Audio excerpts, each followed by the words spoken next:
Keeping venomous reptiles is an unforgiving hobby, requiring proper training and lots of experience. One simple mistake can be the difference between life and death. Remember, the most venomous snake in the world is the one that just bit you. There are no venomous snakes with training wheels. Just because you see Viperkeeper handle snakes a certain way does not mean you should try it too. Some of the less glamorous and less exciting, and I'm sorry to sort of bore you with this, but these are the things that sort of need to take place when you're keeping snakes, or even, especially venomous snakes.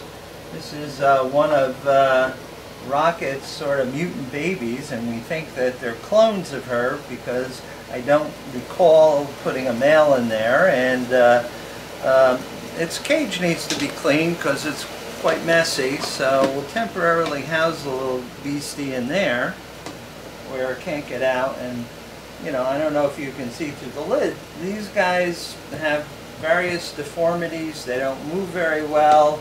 A lot of keepers would have thrown them in the freezer and killed them by now, but here at the lair, Lori and I have, a rule is, and the rule is that every snake gets a chance at survival unless we see that it's suffering, and in that case we will euthanize the snake humanely. But in this case, we don't believe that the snake is suffering. It's actually grown. It's just having trouble moving around, but that's also a slick surface and may do better in a cage without a slick surface. So what we're going to do is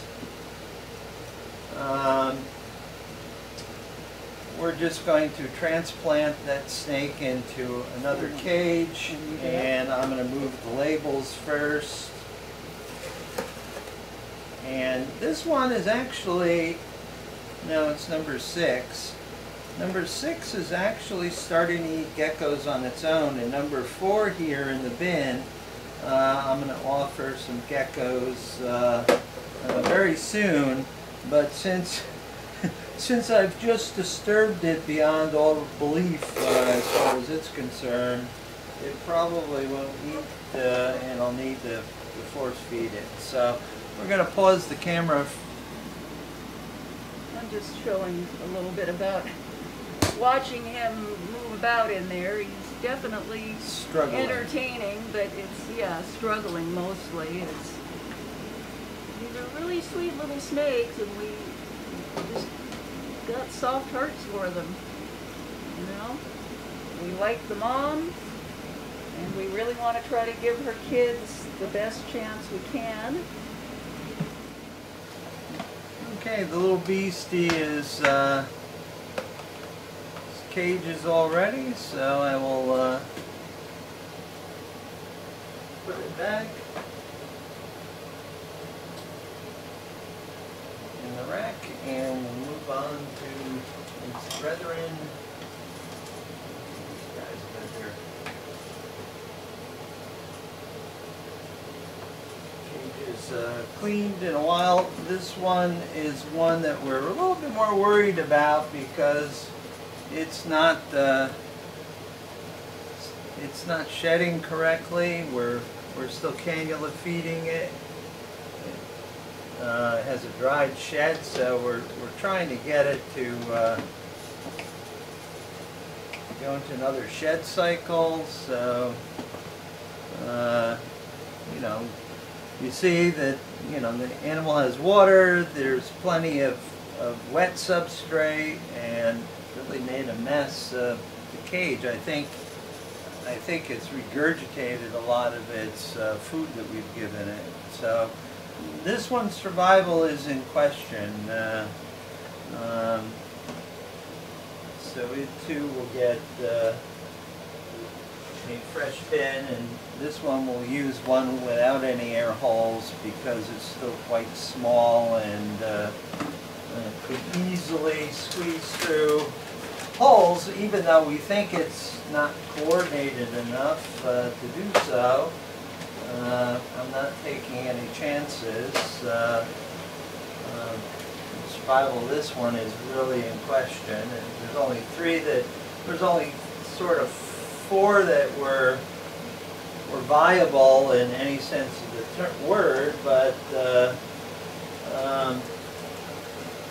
this one was the worst of the bunch. So we're going to pause for a minute while we get some fresh water dish and climbing mesh for them, and then we'll resume. Okay, so this little bloke is ready to go back in, clean cage. It will cooperate. We have water? Yeah, we got water. So that's a lot more moisture in there, so maybe his skin will suck it up. People are under the mistaken if they just mist and make the cage very moist, this will aid in shedding. Well, that's partially true, but if your snake isn't drinking and taking fluids internally, it's just not going to help very much. We have found this to be a sad fact. This is the one that's doing the best, and this one will keep this because it's not a total disaster. This girl looks like partial shedding.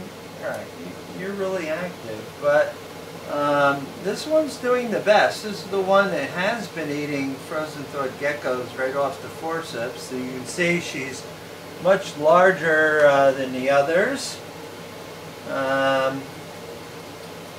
And a lot more active, and at this she's still not as coordinated as a normal snake that size and that age, but she has a shot at surviving. I think she's got the best shot of all the babies of surviving.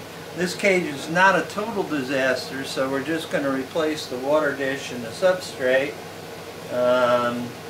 and put her back. So we'll be back in a minute.